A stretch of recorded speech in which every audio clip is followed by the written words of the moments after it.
ada masanya ketika pesantren itu adalah satu-satunya lembaga pendidikan untuk mendidik kalangan intelektual yang tersedia. Bapak Ibu sekalian yang saya hormati, dulu itu kiai-kiai itu memang adalah pemimpin-pemimpin komunitas. Yang unik dari peradaban Nusantara ini adalah bahwa kerajaan-kerajaan besar yang pernah ada, mulai Sriwijaya sampai Majapahit, Demak, Mataram, mereka tidak pernah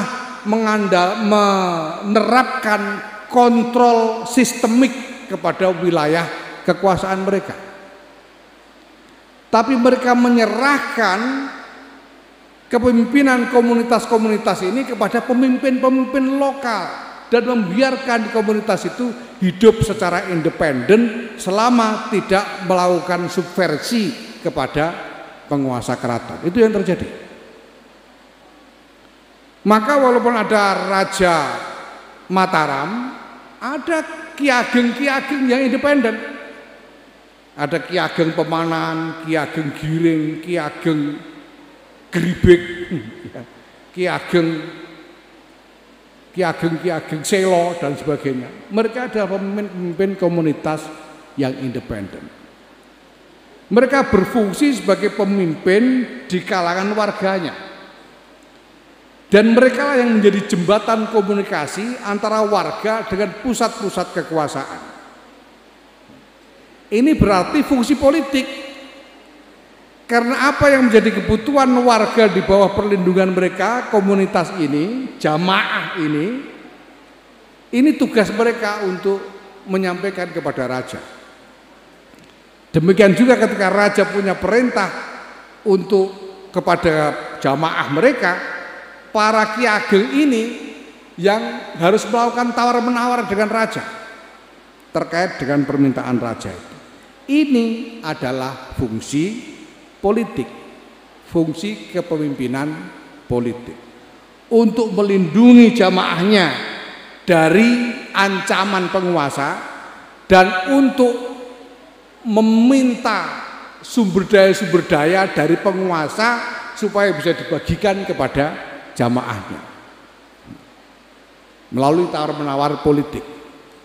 Ya, ini paham nggak ini Gus Salam? Dulu, nah para kiai, para pendakwah Islam kemudian terserap dalam struktur kepemimpinan yang seperti ini, dalam tradisi kepemimpinan yang seperti ini. Kiai-kiai ini kemudian berfungsi seperti Ki Ageng-Ki Ageng zaman dulu. Nah, maka kiai-kiai ini memang mewarisi tradisi peran politik. Itu sebabnya Gus Dur menyebut mereka sebagai, atau bukan, Gus Dur itu menyebut pesantren sebagai subkultur dan menyebut kiai-kiai itu sebagai pialang budaya, sebagai makelar budaya yang menjembatani antara jamaah dengan pihak lain termasuk penguasa. Itu dulu. Maka tidak usah heran dan tidak usah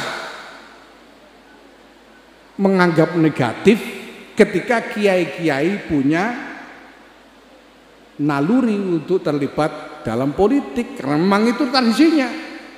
Kiai-kiai dari sononya memang pemimpin politik, tidak bisa tidak.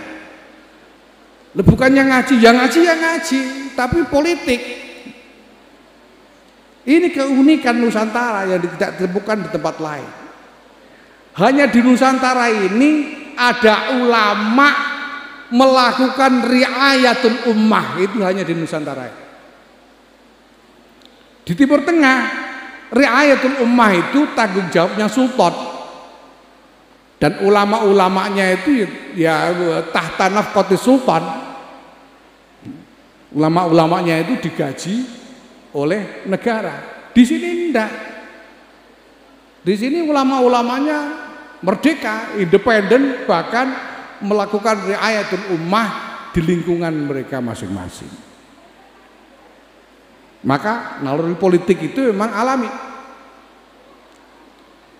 Nah, persoalannya sekarang bagaimana menyesuaikan diri dengan perkembangan zaman. Tadi saya sebut pada masa pramodern, praktek politiknya adalah kiai-kiai, ki ageng-ageng, ki ageng-ageng, dan kemudian kiai-kiai pesantren ini melakukan tawar-menawar politik dengan penguasa untuk mendapatkan sesuatu, sumber daya supaya bisa dibagi kepada jamaahnya. Itu pra-modern. Sekarang ini Bapak Ibu, Gus Salam, Gus Kausar, ini lingkungan jamaah dari para kiai ini sudah pudar batas-batasnya. Subkultur itu tidak bisa lagi ditandai karena masyarakat sudah melebur satu sama lain, kumpul satu sama lain. Milenialnya pesantren ini ya sama saja dengan milenialnya orang-orang di luar pesantren, sudah campur semua. Sehingga kiai-kiai hari ini tidak bisa lagi menghadirkan diri sebagai representasi dari jamaah tertentu karena batasnya sudah nggak jelas. Apakah lalu tidak bisa berpolitik lagi? Bisa, dan memang ya boleh. Bahkan harus tetap berpolitik. Tapi harus dengan model peran yang sesuai dengan kenyataan zaman. Berpolitik hari ini tidak bisa hanya tawar-menawar dengan penguasa untuk mendapatkan sumber daya, tetapi harus mampu membawa peran yang lebih kompleks, lebih luas untuk kemaslahatan lingkup masyarakat yang lebih luas juga.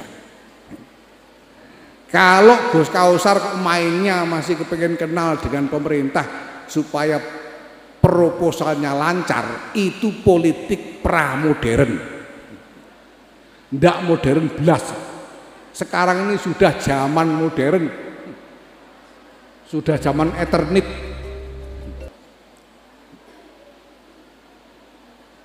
Maka ndak bisa lagi kiai-kiai kita harapkan berperan seperti pada masa lalu. Peran politiknya tetap harus dijalankan, tapi dengan cara yang beda. Jurus pencaknya itu harus lain. Kalau jurus pencaknya masih jurus pencak tahun 90-an, susah. Nah, ini satu hal yang sebetulnya menjadi salah satu keprihatinan saya saat ini, karena saya melihat kesana kemari kader-kader pemimpin politik pesantren ini semakin langka. Mohon maaf. Sudah, saya terang-terangan aja. PKB, terang-terangan aja ya. PKB yang katanya partai politik yang dibuat oleh NU. Coba hitung berapa gus-gus yang aktif sebagai politisi utama di sana. Hitung. Yang ada cuma Gus Ami sama Gus Ahi. Maksudnya Abdul Muhaimin Iskandar dan Abdul Halim Iskandar, itu kan Ami dan Ahi. Yang lain-lain masih diperankan dalam model pra-modern. Ini yang harus kita rubah.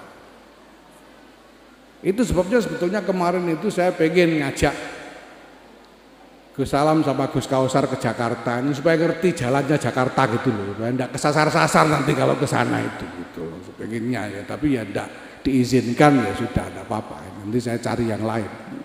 Karena kita tetap butuh kader-kader kepemimpinan dari pesantren. Karena ini soal lagi-lagi soal bagaimana kita berkhidmat untuk menjaga kepentingan-kepentingan agama.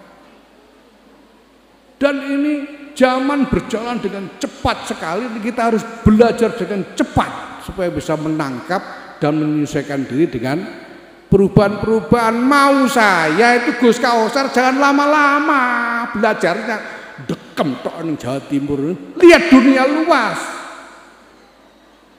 Dunia ini bukan cuma sepincuk, ini dunia luas sekali. Dan kita harus berani mengarunginya.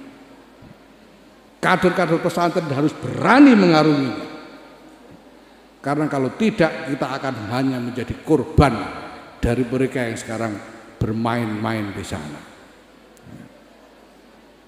Nah ini semua harus kita pahami supaya kita ini jelas cara kita memahami masalah dan cara kita membangun strategi untuk memecahkan masalah. Kalau soal hidup enak, hidup kepenak, hidup yang tidak ada kesulitan, gampang sampai itu wiridan itu dilakoni sudah pasti. Sampai itu dapat wiridan Fatihah 100 kali sehari dari Gus Bi, dapat wiridan selawat Jibril, dapat wiridan itu lakukan. Sudah enak, sudah pasti enak hidup ini. Enggak akan ada kesulitan. Apalagi cuma kepengen jadi nyai saja, itu besok pagi juga bisa, itu Pak Amin berani menjamin itu. Kalau mau jadi nyai Rodia saja, itu gampang. Tapi menegakkan peran yang bermakna bagi masyarakat, bagi kemanusiaan, ini yang membutuhkan pergulatan yang berat dan tekad yang kuat dari kita semua. Mudah-mudahan ini ada manfaatnya, pokoknya paham tidak paham nanti diangan-angan sendiri di kamar.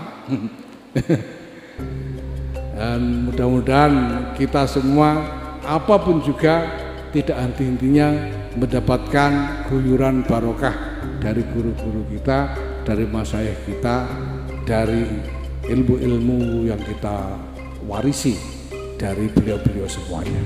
Terima kasih. Wallahul muwaffiq ila aqwamit thoriq. Wassalamualaikum warahmatullahi wabarakatuh.